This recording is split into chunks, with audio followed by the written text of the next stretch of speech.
this video, I'm going to show you how you can find a list of all your downloads on Steam. Actually, it is very much simple. Just follow these instructions.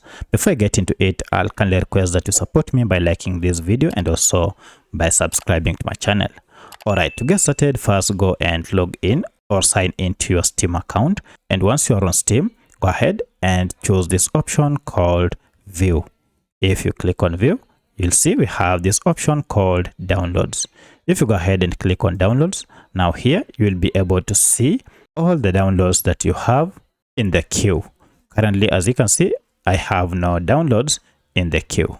Alternatively, instead of clicking on View, you can just as well come to Library here, and under Library, if you click on Downloads, it will again list all the downloads that you have. From here, you can also manage downloads using this Manage Downloads option. So if you have any other question, kindly let me know in the comment section. Otherwise, thanks for watching and let's meet in the next video.